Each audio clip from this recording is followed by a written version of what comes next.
Hello dear friends, welcome to exam prep. दोस्तों, इस video के अंदर मैं आपको डीबीएफ एग्जाम के बारे में जानकारी दूंगा। Diploma in banking and finance क्या होता है, इसको कौन कर सकता है, इसके लिए मिनिमम एलिजिबिलिटी क्राइटेरिया क्या है, इसके लिए पासिंग क्राइटेरिया क्या है, इसके एग्जाम का पैटर्न क्या है, इसके लिए बेस्ट बुक सोर्स क्या है और इसके लिए आप प्रिपरेशन कहाँ से कर सकते हैं। इन सब चीजों के बारे में मैं आपको जानकारी दूंगा और ये सर्टिफिकेट कब आपको मिलता है और कैसा दिखाई देता है, मैं आपको सर्टिफिकेट भी दिखाऊंगा आगे वीडियो के अंदर। और बहुत सारे बच्चों ने हमारी जो प्रीवियस क्लासेस थी और प्रीवियस वीडियोस थी उनको देखकर अपने एग्जाम भी क्वालिफाई किए हैं, उनका काफी रिव्यू भी आता रहता है। तो उसी से मैं मोटिवेट होकर इस वीडियो को दोबारा से आपको समझाने जा रहा हूं और 2025 के अंदर एग्जाम कब कब होने वाला है इसकी जानकारी भी मैं आपको दूंगा। अगर आप इसके लिए इंटरेस्टेड हैं तो कब इसके लिए फॉर्म फिल कर सकते हैं, इन सब चीजों के बारे में मैं आज की इस वीडियो के अंदर जानकारी दूंगा। तो चलिए स्टार्ट करते हैं बिल्कुल बेसिक से कि डीबीएफ होता क्या है, ये समझाने की कोशिश करता हूं और इस कोर्स को करने से आपको क्या बेनिफिट मिलेगा। तो DBF stand for diploma in banking and finance. इस एग्जाम को कौन कंडक्ट कराता है? इस एग्जाम को कंडक्ट कराने वाली बॉडी का नाम है IIBF, Indian institute of banking and finance. इस प्रकार से समझिए, जैसे आप स्कूल के अंदर पढ़ते हैं तो स्कूल का एक बोर्ड होता है जैसे सीबीएसई। अगर किसी कॉलेज के अंदर पढ़ते हैं तो कॉलेज एक यूनिवर्सिटी से एफिलेटेड होती है। ऐसे ही ये जितने भी कोर्सेज हैं, डीबीएफ है, जैब है, कैब है, जो आईआईबीएफ है, लगभग सर्टिफिकेट और जो डिप्लोमा कोर्सेज है, इन सब को मिलाकर 49 कोर्सेज प्रोवाइड करती हैं। उनमें से सबसे जो पॉपुलर है वो डीबीएफ है, diploma in banking and finance. तो डीबीएफ को कंडक्ट कराने वाली बॉडी का नाम क्या है? आईआईबीएफ है, Indian institute of banking and finance. ये इंस्टीट्यूट 1928 के अंदर एस्टेब्लिश हुआ था और आज के टाइम में प्रेजेंट में 600 प्लस जो बैंक्स और फाइनेंशियल इंस्टीट्यूशंस हैं वो इसके मेंबर्स हैं। इट मींस अगर आप ये डीबीएफ का कोर्स करते हैं, ये सर्टिफिकेट, ये डिप्लोमा कर लेते हैं, तो आप 600 प्लस बैंक्स और फाइनेंशियल इंस्टीट्यूशंस के अंदर जॉब करने के लिए रेडी हो जाते हैं। उसके बाद अगर मैं कहूं कि लगभग 10 लाख से ज्यादा लोगों ने आईआईबीएफ के अलग अलग कोर्सेज के अंदर एनरोल करके अपने एग्जाम क्वालिफाई कर चुके हैं अभी तक। अब बात करते हैं कि डीबीएफ जो है, इस एग्जाम को करने के क्या फायदे हैं। देखिए, जब आप ये एग्जाम क्वालिफाई कर लेते हैं उसके बाद जो आईआईबीएफ है अपनी वेबसाइट के ऊपर आपका रिज्यूमे पब्लिश करता है और वो रिज्यूमे शेयर करता है, वो डाटा शेयर करता है अपने मेंबर्स के साथ। जो 600 मेंबर्स हैं, इसके बैंक्स हैं, इन डिफरेंट बैंकों के साथ डाटा शेयर करते हैं। अगर उनको आपके जैसा कोई कैंडिडेट जॉब के लिए चाहिए तो वो डायरेक्टली आपको कॉल करके भी जॉब के लिए ऑफर दे सकते हैं। तो जो आईआईबीएफ है, ये आपका जो रिज्यूमे है सक्सेसफुल कैंडिडेट्स का, यानी कि जो एग्जाम क्वालिफाई कर लेंगे, वो डिफरेंट बैंक और फाइनेंशियल इंस्टीट्यूशंस जैसे RBI, state bank of India, और हमारे 12 पब्लिक सेक्टर बैंक हैं, 21 प्राइवेट सेक्टर बैंक हैं, 44 फॉरेन बैंक हैं और हजारों कोऑपरेटिव बैंक्स हैं। और इसके अलावा जो आईटी कंपनीज होते हैं, इंफॉर्मेशन टेक्नोलॉजी, और जो बीपीओज होते हैं, बिजनेस प्रोसेसिंग आउटसोर्सिंग, जो कॉल सेंटर से आपको कॉल आती है ना, क्रेडिट कार्ड परचेज करना है, या बैंक एंड से कॉल जो आती है, वो बीपीओ की सर्विस होती है। ठीक है, तो इन डिफरेंट कंपनियों को आपका रिज्यूमे प्रोवाइड करता है जॉब के लिए, तो आपको वहां से भी कॉल आ जाती है। और इसके अलावा ये एक डिजायरेबल क्वालिफिकेशन है। जब भी आप किसी बैंक, गवर्नमेंट बैंक या प्राइवेट सेक्टर बैंक या किसी भी एनबीएफसी के अंदर जॉब करना चाहते हैं, तो एटलीस्ट ये आपके पास होना ही चाहिए। आपको जॉब मिलने में आसानी हो जाती है, आपको जॉब मिलने में आसानी हो जाती है। ये ऐसे ही समझिए कि जैसे आपने स्कूलिंग की है और ग्रेजुएशन कॉलेज से किया है, तो ऐसे ही एक एडिशनल क्वालिफिकेशन आपके पास एड ऑन हो जाएगी, जिससे आपको जॉब मिलने में सुविधा रहेगी। कुछ बच्चों का यहां पर डाउट रहता है, क्या सर हम केवल डीबीएफ को कर ले, उस इसके बिहाफ पर हमें जॉब मिल जाएगी। आपको एंट्री लेवल की जॉब मिल जाती है, यहां पर लिखा भी हुआ है। ये जो मैं आपको कटिंग शो कर रहा हूं, ये ऑफिशियल नोटिफिकेशन के अंदर से कटिंग करके मैंने यहां पर पेस्ट की हुई है, ये मैं अपनी तरफ से टाइप करके आपको नहीं बोल रहा हूं, ठीक है। तो एंट्री लेवल की जॉब्स आपको मिल जाती हैं। उसके बाद कुछ बच्चों का डाउट रहता है, सर मैं 12th पास आउट हूं और उसके बाद मैंने डीबीएफ क्वालिफाई कर लिया है या कर लूं तो क्या जॉब मिल जाएगी? जॉब मिल जाएगी, लेकिन उसके साथ आप ग्रेजुएशन भी कीजिए, ठीक है। ग्रेजुएशन करेंगे तो आपकी जो सैलरी होगी उसके अंदर ज्यादा इंक्रीमेंट होगा। और अगर आपने ऑलरेडी ग्रेजुएशन कर चुके हैं या कर रहे हैं और साथ में डीबीएफ कर लेते हैं तो आपको अच्छा खासा पैकेज मिल जाएगा। और अगर केवल 12th के बाद आप डीबीएफ करते हैं और उसके बाद जॉब सर्च करते हैं, देन आपको 15 to 30,000 तक की जॉब मिल सकती है। सिटी टू सिटी और bank to bank, NBFC to NBFC vary करती है और पोस्ट टू पोस्ट वेरी करती है, ठीक है। तो इसके बारे में मैंने आपको जानकारी दी कि अगर आप ये एग्जाम क्वालिफाई कर लेते हैं तो आप जॉब रेडी हो जाते हैं। एंट्री लेवल की, एंट्री यानी कि जहां से बिल्कुल जॉब स्टार्ट होती है वहां से, ठीक है। एंट्री मतलब डाटा एंट्री नहीं, ठीक है। तो एंट्री लेवल की आप जॉब के लिए रेडी हो जाते हैं किसी भी बैंक या फाइनेंशियल इंस्टीट्यूशंस के अंदर। कुछ बच्चे मेरे से डाउट के तौर पर पूछते हैं कि सर इस जॉब कैसे लगेगी? पहला ऑप्शन तो यहां पर खुद आईआईबीएफ ने ही आपका रिज्यूमे पब्लिश कर दिया है, ठीक है। कहां पर? अपने पोर्टल पर, और इन डिफरेंट बैंकों के पास शेयर कर दिया है। और आपके लोकेलिटी के अंदर जिस भी बैंक को नीड होगी वो आपको कॉल कर सकता है। उसके बाद आप अपने नियर बाय, अगर आप प्राइवेट सेक्टर के अंदर जॉब सर्च कर रहे हैं तो आप अपने नियर बाय जितने भी बैंक ब्रांचेस जहां पर भी आप जॉब करना चाहते हैं वहां पर ब्रांच टू ब्रांच विजिट करके अपना रिज्यूमे सबमिट कर सकते हैं अपनी क्वालिफिकेशन के साथ। अगर वहां पर नीड रहेगी जब भी, वो आपको कॉल बैक करेंगे। और कुछ कंसल्टेंसीज भी होती हैं जो जॉब आपको प्रोवाइड करते हैं बैंक और फाइनेंशियल इंस्टीट्यूशंस के अंदर, लेकिन कंसल्टेंसीज के साथ ध्यान से काम करना है आपको। बहुत सारी फ्रॉड भी होती हैं, ठीक है। तो उसके लिए मैं भी रिस्पॉन्सिबल नहीं हूं। अपनी समझदारी के साथ आपको किसी को के साथ बात करनी है और किसी को कुछ पे नहीं करना है जॉब के लिए, ठीक है। प्राइवेट सेक्टर के अंदर या गवर्नमेंट सेक्टर के अंदर जॉब के लिए किसी को कुछ भी पे नहीं करना है। अगर आपसे कोई पेमेंट मांग रहा है इनिशियल फेज में ही, इसका मतलब क्या है? वो आपको बेवकूफ बनाने की कोशिश कर रहा है। तो खैर, मैंने अभी आपको ये क्वालिफाई करने के बारे में बताया। उसके साथ ही अगर मैं आपको बताऊं कि भाई इस एग्जाम को कौन कर सकता है, कोई भी 12th पास कैंडिडेट, अंडर ग्रेजुएट कैंडिडेट या ग्रेजुएट या पोस्ट ग्रेजुएट कैंडिडेट है, इस कोर्स को कर सकता है, इस डिप्लोमा को कर सकता है। और यहां पर कोई एज लिमिट भी नहीं है, यहां पर कोई एज लिमिट भी नहीं है। आपकी चाहे 18 है चाहे 40 है, आप कभी भी इस किसी भी एज ग्रुप के अंदर आप इस कोर्स को कर सकते हैं। उसके बाद हम बात करते हैं कि भाई एलिजिबिलिटी क्राइटेरिया हमने कर लिया। उसके बाद हम बात करते हैं और क्या बेनिफिट होगा इस कोर्स को करने का। इस कोर्स को करने का और बेनिफिट ये होगा, अगर आपने ये क्वालिफाई कर लिया और उसके बाद आपकी बैंक में किसी भी जगह पर आपकी जॉब लग गई, तो उसके बाद एक और कोर्स होता है जिसको हम जै बोलते हैं, JAIIB, junior associate of Indian institute of bankers, ठीक है। ये आपको करने की नीड नहीं होती है। जो डीबीएफ का सर्टिफिकेट है, डीबीएफ का सर्टिफिकेट है, वो आपका इसके अंदर कन्वर्ट हो जाएगा। अब फायदा क्या होगा? आप पहले से ही डीबीएफ क्वालिफाई होंगे, तो फायदा ये होगा जब आप जॉब ज्वाइन करेंगे देन आपको एक सैलरी के अंदर एक एडिशनल इंक्रीमेंट मिलेगा जो बाकी इंप्लॉइज के पास नहीं होगा जिन्होंने जैब या डीबीएफ क्वालिफाई नहीं किया है। तो सैलरी इंक्रीमेंट में भी एक एडिशनल सैलरी इंक्रीमेंट मिलता है, प्लस आपकी जो स्किल है, नॉलेज है, वो इंप्रूव होती है, जिससे आपको काम करने में हेल्प मिलती है और आपकी परफॉर्मेंस भी इंक्रीज होती है, आपकी परफॉर्मेंस भी इंक्रीज होती है। तो ये एक एडिशनल बेनिफिट हो जाता है।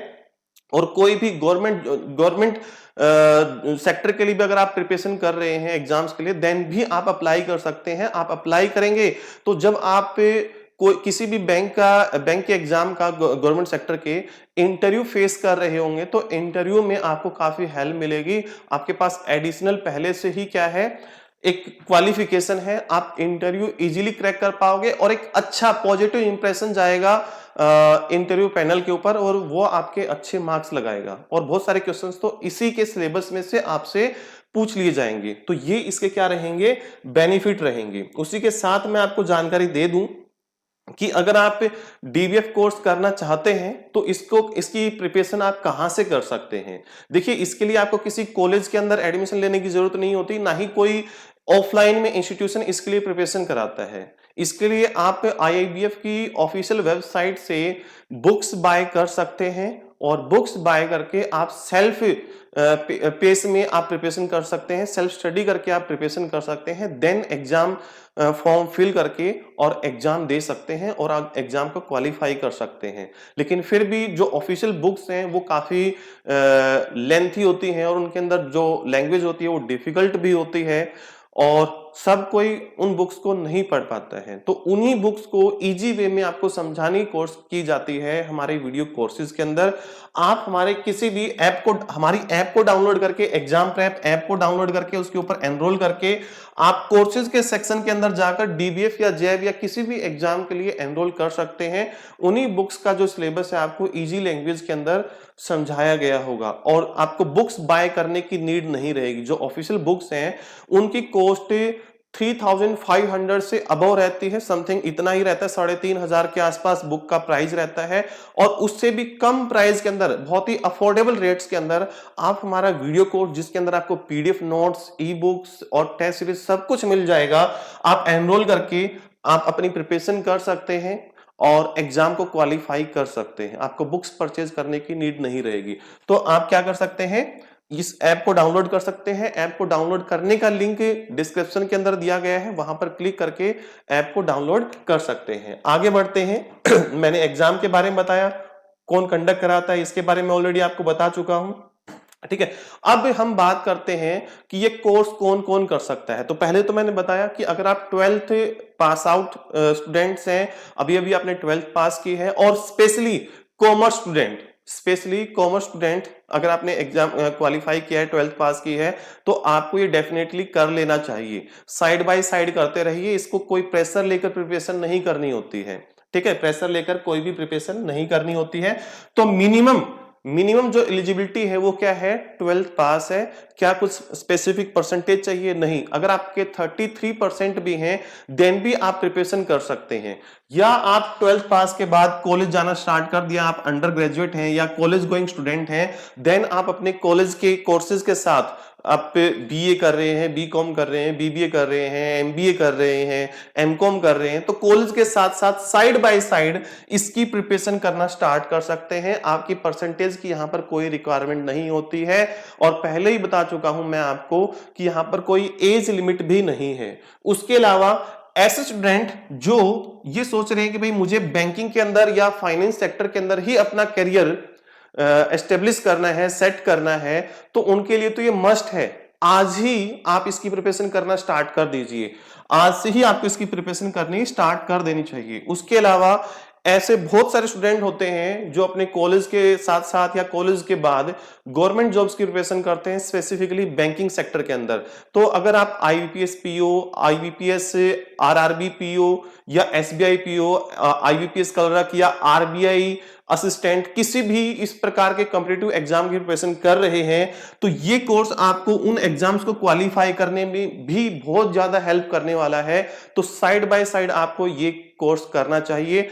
इस कोर्स का आपको फायदा ये होगा कि आपका जो जीए का सेक्शन है इन एग्जाम्स के अंदर वो तो आपका कवर होगा ही होगा, प्लस इंटरव्यू जब आप फेस करोगे तो एक भी क्वेश्चन ऐसा नहीं होगा जिसका आप आंसर ना दे पाओ और अधिकतर क्वेश्चन चांसेस रहेंगे कि इसके अंदर जो आपने चीजें पढ़ी हैं उन्हीं में से क्वेश्चन पूछा जाए। एक अलग ही इंप्रेशन जाता है इंटरव्यू पैनल के ऊपर कि अच्छा आपने पहले से ही अवेयर है बैंकिंग सेक्टर के बारे में और ऑलरेडी आपने डीबीएफ जैब के इक्विवेलेंट जो कोर्स है वो आपने ऑलरेडी सर्टिफिकेट गेन कर लिया है। ये शो करता है कि आपका पहले से ही प्लान है बैंकिंग सेक्टर के अंदर जाने का, डेडिकेटेड है। उसके अलावा बहुत सारे स्टूडेंट्स इंश्योरेंस कंपनीज के अंदर भी जॉब के लिए प्रिपरेशन करते हैं, एलआईसी के लिए, एनआईसीएल के लिए, आईआईसीएल के लिए। तो इनके लिए अगर आप प्रिपरेशन कर रहे हैं इंश्योरेंस कंपनीज के लिए या IRDI, insurance regulatory development authority of India, insurance bodies के बारे में आप क्या कर रहे हैं, प्रिपरेशन कर रहे हैं, देन आपको ये कोर्स जरूर करना चाहिए। उसके अलावा बहुत सारे स्टूडेंट्स रेगुलेटरी बॉडीज में जैसे नाबार्ड, सेबी, सिडबी, आरबीआई ग्रेड बी, इन एग्जाम्स के लिए प्रिपरेशन करते हैं, तो आपके लिए ये कोर्स बना हुआ है और आपका जो फेज 2 का सिलेबस होता है वो आधा आपका यहां पर मैच हो जाएगा ईएसआई का और आपका फाइनेंस का। अधिकतर आपका जो यहां पर सिलेबस है वो ओवरलैप हो रहा होगा और उन चीजों को आप डिटेल में एक ऑथेंटिक वे में आप स्टडी कर पाओगे, आपकी नॉलेज एनहेंस हो जाएगी, प्लस साथ के साथ आपके पास एक सर्टिफिकेट हो जाएगा। और उसके अलावा कुछ ऐसे स्टूडेंट्स भी रहते हैं हर साल जिन्होंने डिफरेंट एग्जाम्स दिए, प्री क्वालिफाई हो गया, मेंस नहीं हुआ, या मेंस क्वालिफाई हो गया, इंटरव्यू क्वालिफाई नहीं हुआ, किसी ना किसी स्टेज पर अटक गए हैं। अब वो अपनी प्रिपरेशन तो कंप्लीट कर चुके हैं, बस उनका फाइनल सिलेक्शन होना रहता है। प्री और मेंस की ऑलरेडी उनकी प्रिपरेशन अच्छी है, तो उनको दोबारा से प्रिपरेशन करने की जरूरत नहीं है, बस आप मॉक टेस्ट देते रहिए और साथ के साथ साइड बाय साइड आप डीबीएफ की प्रिपरेशन करना स्टार्ट कर दीजिए। ये आपका जो नेक्स्ट एग्जाम क्वालिफाई होगा और इंटरव्यू आप देने जब पहुंचोगे तो आपके पास एक एडिशनल क्वालिफिकेशन होगी। तो कई बार आपसे क्वेश्चन पूछ लेते हैं इंटरव्यूअर कि आपको ही क्यों हायर करें, तो आप कह पाओगे ना कि सर जो अदर कैंडिडेट्स हैं उनके कंपैरिजन में मेरे पास एक एडिशनल क्वालिफिकेशन है जो सेम सेक्टर के अंदर मुझे जो नॉलेज और स्किल्स प्रोवाइड करती हैं, तो मुझे डेफिनेटली सिलेक्ट करना चाहिए। अगर सिलेक्ट नहीं कर रहे हैं तो इसमें आपका ही लॉस होगा। ठीक है, तो आपके लिए बहुत जरूरी है अगर आप कोई एग्जाम कॉम्पिटिटिव एग्जाम क्वालिफाई कर रहे हैं लेकिन किसी स्टेज की पर आप रुक जाते हैं, आपका फाइनल सिलेक्शन रुक जाता है, तो अभी आपके पास नेक्स्ट एग्जाम तक आपके पास टाइम है, देन आप प्रिपरेशन कीजिए। और उसके बाद जो ऐसे स्टूडेंट्स हैं जो इंटरव्यू के अंदर अच्छा इंप्रेशन जमाना चाहते हैं, अच्छे मार्क्स गेन करना चाहते हैं, कितने स्टूडेंट्स हैं, बहुत सारे स्टूडेंट्स हैं जो केवल इंटरव्यू के अंदर फेल हो जाते हैं, तो उन सभी स्टूडेंट्स को क्या करना चाहिए, डीबीएफ जरूर करना चाहिए। तो मैंने बिल्कुल डिटेल में क्लासिफाई करके बता दिया कि किन किन के लिए बेनिफिशियल है, तो अब करना या ना करना आपकी जिम्मेदारी है। ठीक है, मैंने डिटेल में आपको चीजें बता दी हैं। उसके अलावा अगर कुछ स्टूडेंट्स हैं जिनको गवर्नमेंट सेक्टर के अंदर इंटरेस्ट नहीं है लेकिन वो प्राइवेट बैंक के अंदर जॉब कर रहे हैं या करना चाह रहे हैं फ्यूचर के अंदर, तो उनको भी डीबीएफ करना चाहिए। क्यों? अगर आप ये कोर्स क्वालिफाई कर लेते हैं तो आपकी जब जॉब लगेगी या ऑलरेडी जॉब लगी हुई है तो आप एक एडिशनल इंक्रीमेंट के लिए एलिजिबल हो जाते हैं, आपकी सैलरी बढ़ जाती है अगर आपने ये किया हुआ है। क्या नॉन कॉमर्स स्टूडेंट भी कर सकते हैं? बिल्कुल कर सकते हैं, नॉन कॉमर्स स्टूडेंट भी इसको कर सकते हैं ताकि वो अपनी कॉमर्स से रिलेटेड जो नॉलेज है वो गेन कर सके। ठीक है, तो कोई भी स्टूडेंट है जो बीबीए कर रहा है, बीकॉम कर रहा है, एमबीए कर रहा है, एमकॉम कर रहा है, उनके लिए तो बना ही हुआ, उनके लिए तो मस्ट है। लेकिन कोई बीसीए कर रहा है, बीएससी कर रहा है, वो भी इनको कर सकते हैं। यानी कि यहां पर आईआईबीएफ ने कोई रिस्ट्रिक्शन नहीं रखी है, कोई बार नहीं रखा है किसी भी एज ग्रुप का, और कोई भी ऐसा स्टूडेंट जो 12th पास है उसके बाद उसके पास कोई भी क्वालिफिकेशन है या नहीं है, आप सभी एलिजिबल है, ये आपको करना चाहिए। और अच्छी बात इसमें यह है कि आपको किसी इंस्टीट्यूट के अंदर जाना नहीं पड़ता क्लासेस के लिए, आप घर से बैठकर सेल्फ स्टडी से भी प्रिपरेशन कर सकते हैं या कोई ऑनलाइन कोचिंग से भी प्रिपरेशन कर सकते हैं, और उसके बाद डायरेक्ट आपको एग्जाम हॉल के अंदर एग्जाम देने जाना है। ठीक है, उसके बाद बात करते हैं कि इसके अंदर कितने सब्जेक्ट होते हैं और क्या एग्जाम पैटर्न रहता है। तो 4 सब्जेक्ट होते हैं इसके अंदर, जिसमें पहले सब्जेक्ट का नाम होता है, पहले पेपर का नाम होता है Indian economy and Indian financial system. उसके बाद सेकंड जो पेपर है उसका नाम है principle and practices of banking. उसके बाद थर्ड पेपर जो है वो है accounting and finance for bankers, और फोर्थ पेपर का नाम है retail banking and wealth management. ये 4 सब्जेक्ट होते हैं। सिलेबस थोड़ा सा लेंथी होता है, मोटी मोटी बुक्स हैं, बस यही इसका एक नेगेटिव पॉइंट है, नहीं तो बहुत इजी है। उसके बाद हर एक पेपर के अंदर आपसे 100 क्वेश्चन पूछे जाते हैं और ये सारे के सारे क्वेश्चंस एमसीक्यू बेस्ड होते हैं, एमसीक्यूज बेस्ड होते हैं, और हर पेपर की जो वेटेज है वो 100 मार्क्स की है। हर पेपर की वेटेज जो है 100 मार्क्स की है, और एक पेपर 2 घंटे तक होता है, एक पेपर 2 घंटे तक होता है। यहां पर कुछ एडिशनल चीजें हैं जो आपको ध्यान रखना है। जैसे मैंने बताया 100 क्वेश्चन 100 मार्क्स के लिए, तो इसका मतलब ये नहीं है कि एक क्वेश्चन 1 मार्क्स के लिए है। यहां पर जो क्वेश्चंस की मार्किंग है वो डिफर करती है। यहां पर आपसे 50 क्वेश्चन पूछे जाएंगे हाफ मार्क्स के लिए, और 25 क्वेश्चंस पूछे जाएंगे 1 मार्क्स के लिए, और 25 क्वेश्चन पूछे जाएंगे 2 मार्क्स के लिए। सर क्या पेपर डिफिकल्ट होता है? नहीं, जो पेपर का लेवल होता है वो इजी टू मॉडरेट होता है, आप इजीली कर सकते हैं इसको। ये जो हाफ मार्क्स के क्वेश्चन है ये तो बिल्कुल छोटे छोटे क्वेश्चन होते हैं बेसिक से, इनको सब कोई कर सकता है। जो थोड़ा सा जहां पर आपको समझना है वो 2 मार्क्स के क्वेश्चंस पर थोड़ा सा ध्यान देना है, नहीं तो बाकी पेपर बहुत ईजी होता है अगर आपने अच्छे से सिलेबस को पढ़ा हुआ है। सर अगर मैं ये एग्जाम देता हूं और इसमें मुझे कितने मिनिमम पासिंग मार्क्स लाने होंगे? तो पर सब्जेक्ट आपको मिनिमम 50% मार्क्स गेन करने होंगे क्वालिफाई करने के लिए। तो अगर आपको ये सर्टिफिकेट चाहिए तो चारों के चारों सब्जेक्ट के अंदर आपके एटलीस्ट 50% मार्क्स आने चाहिए। लेकिन यहां पर जरूर नहीं है कि 50% आने ही चाहिए। अगर किसी एक सब्जेक्ट के अंदर 50% से लेस है लेकिन ओवरऑल अगर आपके 50% मार्क्स हैं देन आप क्वालिफाई समझे जाओगे। फॉर एग्जांपल अगर किसी इनमें से किसी एक पेपर के अंदर आपके 45 मार्क्स आते हैं देन आपको क्या करना होगा, किसी दूसरे पेपर के अंदर आपको 55 मार्क्स लाने पड़ेंगे एटलीस्ट, ताकि ओवरऑल जो परसेंटेज है, एग्रीगेट जो परसेंटेज है आपकी वो 50% बन जाए। तो आपको मैंने बताया, एक बारी थोड़ा सा रिव्यू और दे देता हूं। 4 सब्जेक्ट हैं, 100 मार्क्स के सब्जेक्ट हैं और 100 ही क्वेश्चन आते हैं। एक पेपर के जो होता है वो 2 घंटे का होता है। क्या सर ये सारे के सारे चारों एग्जाम एक ही दिन होंगे? नहीं बेटा, ये जो एग्जाम कंडक्ट करवाए जाते हैं ये आपके सैटरडे और संडे को कंडक्ट करवाए जाते हैं। ठीक है, सैटरडे और संडे को कंडक्ट करवाए जाते हैं। एक पेपर होगा आपका सैटरडे का, फिर उसके बाद जो संडे आएगा संडे को होगा, फिर अगले वीक के अंदर जो सैटरडे आएगा उसमें होगा और संडे को होगा। ठीक है, और कई बारी ऐसे होता है कि भाई संडे को कंडक्ट करवा दिया, उसके बाद सैटरडे को नेक्स्ट वीक के, फिर संडे को और फिर नेक्स्ट वीक के सैटरडे को। तो यानी कि सैटरडे संडे वीकेंड्स के अंदर ये एग्जाम कंडक्ट करवाया जाता है। सेम डे सारे के सारे एग्जाम नहीं होते हैं, केवल एक दिन में एक ही एग्जाम होते हैं, एक दिन में एक ही एग्जाम होता है। तो ये मैंने आपको बता दी। दूसरी चीज जो सबसे अच्छी चीज है, इस एग्जाम के अंदर नेगेटिव मार्किंग भी नहीं है। सबसे पहले जितने भी आपको क्वेश्चंस आते हैं वो अटेम्प्ट कीजिए और जो बाकी क्वेश्चन बच गए उसमें आप तुक्काफिकेशन कर सकते हैं, तुक्का लगा सकते हैं, चांसेस ले सकते हैं। यहां पर कोई भी नेगेटिव मार्किंग नहीं होती है, कोई भी नेगेटिव मार्किंग नहीं होती है। तो ये मैंने आपको एग्जाम पैटर्न समझा दिया। फिर भी कोई डाउट रह जाए तो नीचे कमेंट बॉक्स में कमेंट करके आप पूछ सकते हैं। चलिए आगे बढ़ते हैं। उसके बाद ये एग्जाम कब कंडक्ट करवाया जाता है इसके बारे में बात करते हैं। देखिए, ये एग्जाम साल में 2 बारी कंडक्ट करवाया जाता है, एक मई के अंदर और एक नवंबर मंथ के अंदर। हर साल में 2 बारी एग्जाम होता है ये।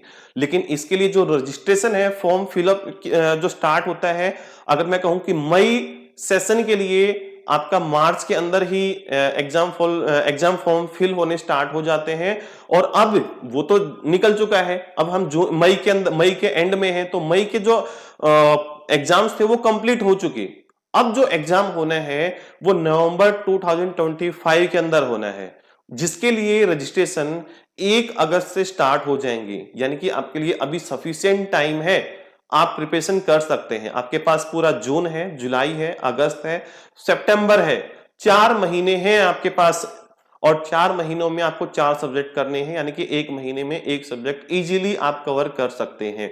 तो अभी जो नवंबर मंथ के लिए जो रजिस्ट्रेशन स्टार्ट होंगे वो 1 अगस्त से स्टार्ट होंगे और आपके 21 अगस्त तक आप रजिस्ट्रेशन कर सकते हैं। लेकिन यहां पर आपको एग्जाम फीस वेरी करती है, ध्यान देना है। अगर आप जिस दिन फॉर्म निकले हैं 1 अगस्त को, फर्स्ट वीक के अंदर ही अगर आप फॉर्म फिल कर देते हैं तो आपसे जो केवल फीस ली जाएगी, मैं नहीं ले रहा, वो IIBF लेगा आपसे एग्जाम की फीस 3500 लेगा, 3500 लेगा। अगर आप सेकंड वीक के अंदर एनरोल करते हैं तो इसमें 100 प्लस आपके लेट फीस के चार्जेस जुड़ जाएंगे। और अगर आप थर्ड वीक में करते हैं तो आपको 35 प्लस 200 एक्स्ट्रा पे करने पड़ेंगे लेट फीस के। तो आप फर्स्ट 3 वीक तक आप क्या कर सकते हैं, एनरोल कर सकते हैं। और एग्जाम डेट्स हैं वो भी पहले ही अनाउंस कर चुका है, क्योंकि पूरे ईयर का शेड्यूल जो है IIBF पहले ही आपको बता देता है पूरे साल का। तो अभी जो एग्जाम होगा 2 नवंबर को आपका जो एग्जाम होगा वो Indian economy and Indian financial system का होगा। फिर उसके बाद 8 नवंबर को जो एग्जाम होगा वो आपका principle and practices of banking का है। और अगर आपको यहां पर विजिबल नहीं है तो मैं एक एक डेट बता रहा हूं आपको, क्योंकि मैंने ऑफिशियल वेबसाइट से ही ये स्क्रीनशॉट लिया हुआ है। 9 नवंबर को जो एग्जाम होगा वो अकाउंटिंग एंड फाइनेंशियल मैनेजमेंट का होगा। और 16 नवंबर को जो एग्जाम होगा वो retail banking and wealth management का होगा। तो पहले से ही आपके पास डेट्स हैं, 4 महीने आपके पास एज इट इज बचे हुए हैं, आप प्रिपरेशन कर सकते हैं। और मैं आपको इसकी ऑफिशियल वेबसाइट पर भी जानकारी दिखा देता हूं कि ऑफिशियल वेबसाइट पर जो जानकारी दी गई है, थोड़ा सा वेट कीजिए। हाँ, ये आप वेबसाइट ओपन कर लेंगे iibf.org.in और इसके ऊपर नीचे की तरफ स्क्रॉल करेंगे। नीचे की तरफ आप जब स्क्रॉल करेंगे तो कुछ नोटिफिकेशन दिखाई देंगे, इनको क्लोज कर देंगे और यहां पर आपको एग्जामिनेशन एंड कोर्सेज का सेक्शन दिखाई देगा। इस टैब के ऊपर आपको क्लिक करना है। फिर आप नीचे की तरफ स्क्रॉल करोगे। स्क्रॉल करने के बाद आपको यहां पर फ्लैगशिप कोर्सेज दिखाई देंगे। अगर आपको यहां पर थोड़ा सा विजिबल है तो नीचे आप स्क्रॉल करोगे तो फ्लैगशिप कोर्सेज के ऊपर आप क्लिक करोगे। यहां पर आपको जैब, कैब, ठीक है, और आपका DBF, diploma in banking finance का पोर्शन आपको दिखाई देगा। हो सकता है रिकॉर्डिंग के अंदर आपको विजिबल ना हो, क्योंकि यहां पर जो लेटर्स हैं वो बहुत ही छोटे छोटे लिखे हुए हैं वेबसाइट के ऊपर। फिर भी अगर विजिबल नहीं है तो मैं बोलकर आपको बता रहा हूं। तो डीबीएफ के ऊपर आप क्लिक करोगे, उसके बाद नीचे स्क्रॉल करोगे। नीचे स्क्रॉल करोगे तो आपको दिखाई देगा यहां पर शेड्यूल पूरे ईयर का। तो ये फरवरी के अंदर नोटिफिकेशन आउट हो गया था और जिसके लिए एग्जाम अभी मई के अंदर कंप्लीट हुआ है। अब मई के बाद अगस्त का जो मैंने अभी आपको स्लाइड्स के ऊपर दिखाया था, अगर आपको थोड़ा सा विजिबल है, ठीक है, अगर आपको थोड़ा सा विजिबल है तो मैं आपको यहां पर दिखा देता हूं, सिलेक्ट करके दिखा देता हूं। देखिए, अब अगर थोड़ा सा विजिबल हो पाया है तो मैंने सिलेक्ट कर दिया कंटेंट को। तो ये शेड्यूल मैंने आपके साथ ऑलरेडी शेयर कर दिया है।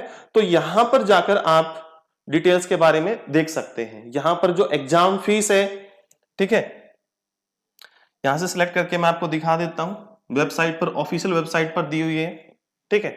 Fees 3500 plus GST. अगर इसमें जीएसटी और इंक्लूड कर दोगे तो ये आपकी 4130 जो फीस है वो रहेगी, अगर आप अगस्त के फर्स्ट वीक के अंदर आप एनरोल कर देते हो। ये ऑफिशियल फीस है, ये हमारे प्लेटफॉर्म की फीस नहीं है। ये आईआईबीएफ आपसे चार्ज करेगा एग्जाम कंडक्ट कराने के लिए, ठीक है। उसके बाद सेकेंड वीक में आप अगर अप्लाई करोगे तो क्या होगा, सेकेंड वीक में आपको 100 रुपीज एक्स्ट्रा पे करने पड़ेंगे। थर्ड वीक में 200 रुपीज एक्स्ट्रा पे करने पड़ेंगे। और आगे हम डिस्कस करेंगे कि अगर आपका कोई एग्जाम रह जाता है तो नेक्स्ट टाइम जब आप अटेम्प्ट देंगे तो आपको कितने एडिशनल, क्या 3500 पे करने पड़ेंगे या कम पे करने पड़ेंगे। तो आपको ओनली 1300 पे करने पड़ेंगे। तो उसके बारे में हम स्लाइड पर देखते हैं, यहां पर विजिबल नहीं है।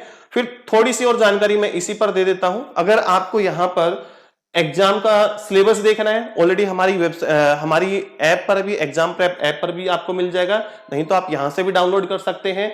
और एग्जाम सेंटर्स अगर आप देखना चाहते हैं, एग्जाम सेंटर्स की कहां कहां पर एग्जाम कंडक्ट कराए जाते हैं, तो आप यहां से भी देख सकते हैं। स्टेट वाइज यहां पर दिया हुआ है,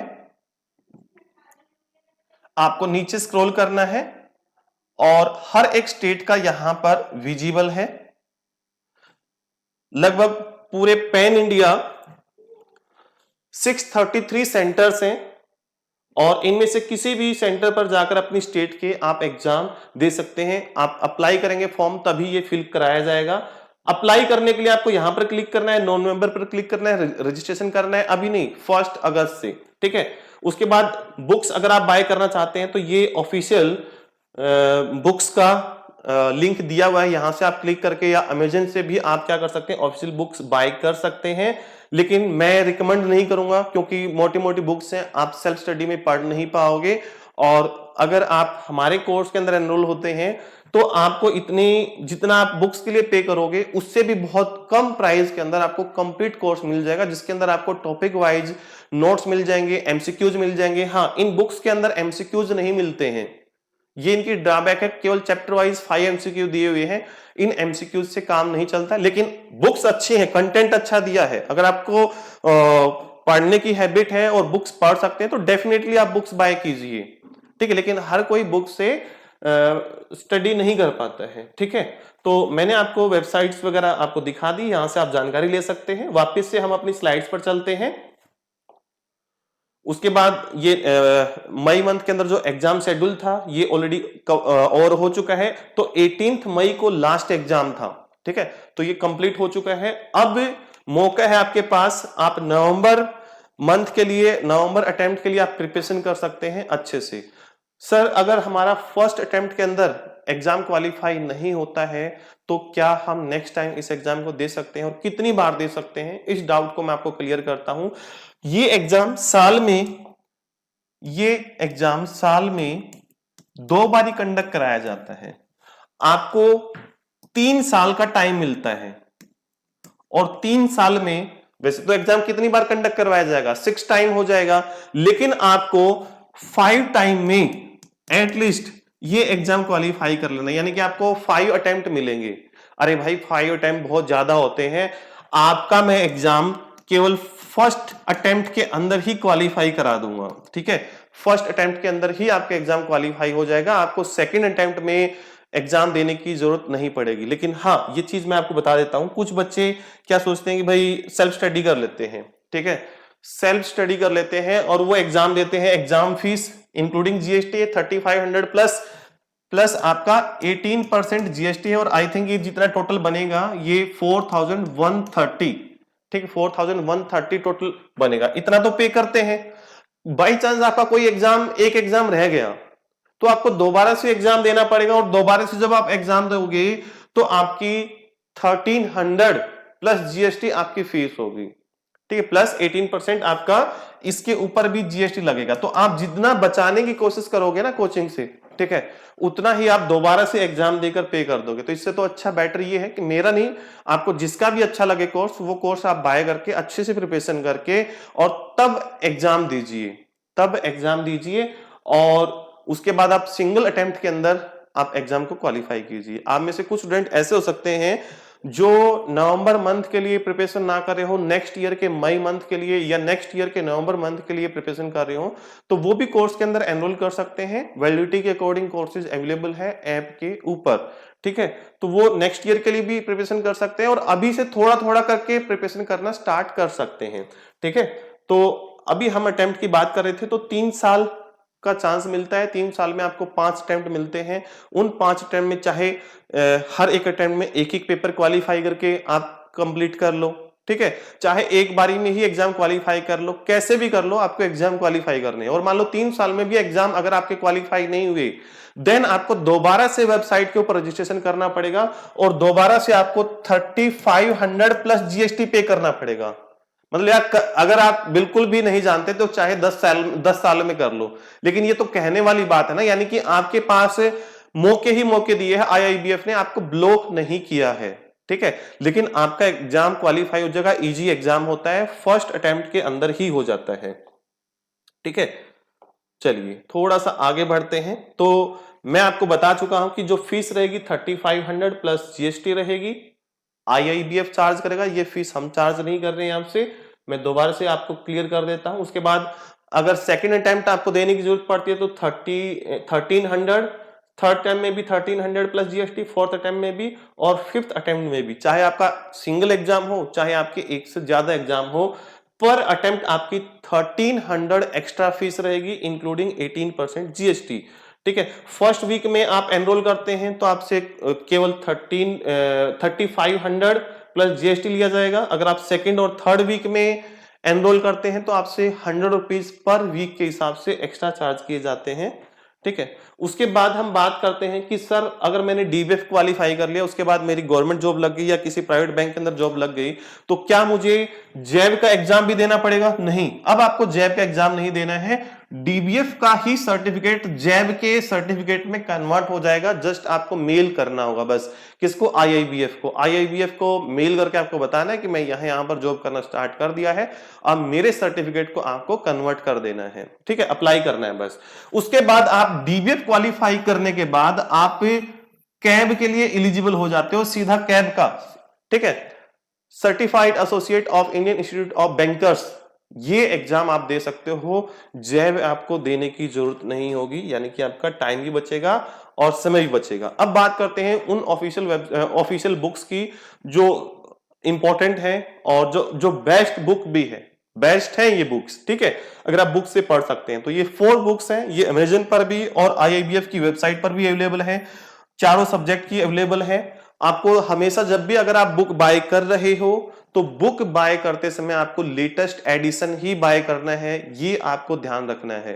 ठीक है, तो अकाउंटिंग एंड फाइनेंशियल मैनेजमेंट की बुक ये रहेगी, book number 1। Book number 2 retail banking and wealth management, और बुक नंबर 3 रहेगी principle and practice of banking, और 4th रहेगी Indian economy and Indian financial system. ये 4 बुक हैं।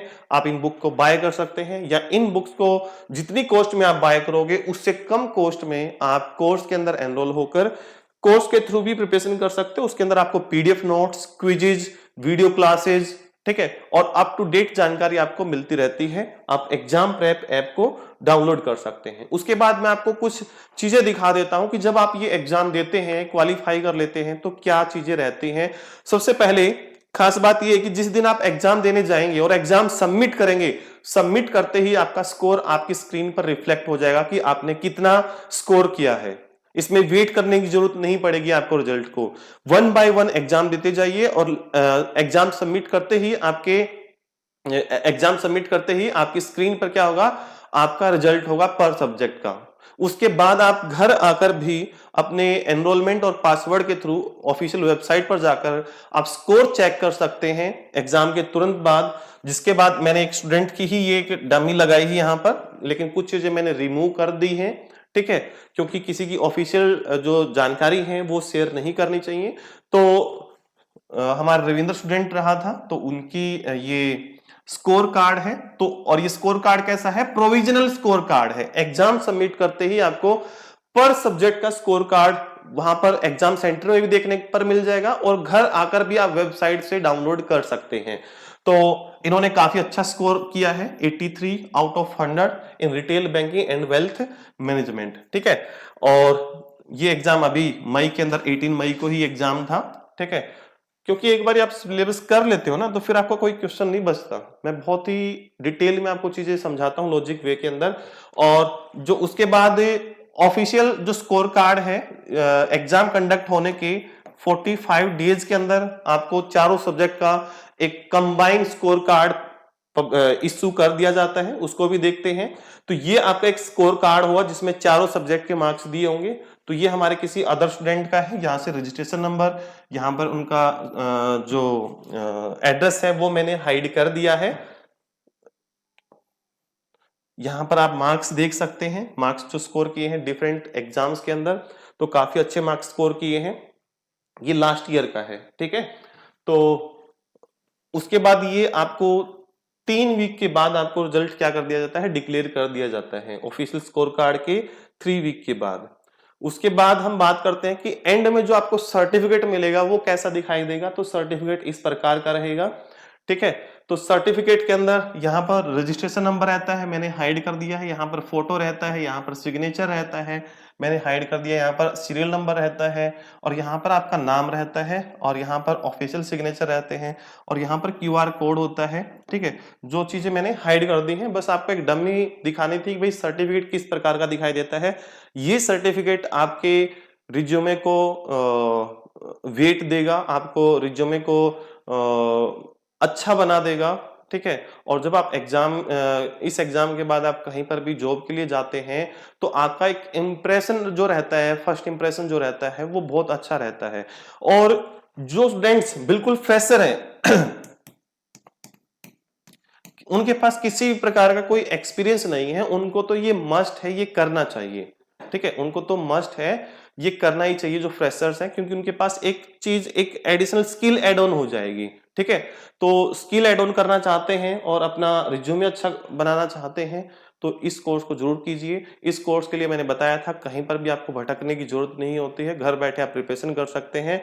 और चाहे आप बुक से प्रिपरेशन कीजिए, चाहे ऑफिस हमारी वेबसाइट examprep.com से, या हमारी ऐप एग्जाम प्रेप ऐप को भी डाउनलोड करके, जिसका लिंक डिस्क्रिप्शन में दिया गया है, वहां से डाउनलोड करके भी आप क्या कर सकते हैं, प्रिपरेशन कर सकते हैं। और बहुत सारा कंटेंट तो फ्रीली अवेलेबल है हमारी वेबसाइट के ऊपर भी, और ऐप के ऊपर भी, और यूट्यूब चैनल के ऊपर भी, वहां से भी आप हेल्प लेकर प्रिपरेशन कर सकते हैं। किसी प्रकार का डाउट हो, कोई जानकारी चाहिए हो, कोर्स बाय करने से पहले जानकारी चाहिए हो, ठीक है, या किसी प्रकार का प्रोमो कोड चाहिए हो, तो आप हमारे जो व्हाट्सएप नंबर है, नीचे व्हाट्सएप नंबर भी आपको मिल जाएगा, उस पर मैसेज करके आप किसी भी डाउट के बारे में कोई भी जानकारी चाहते हैं वो आप जानकारी ले सकते हैं।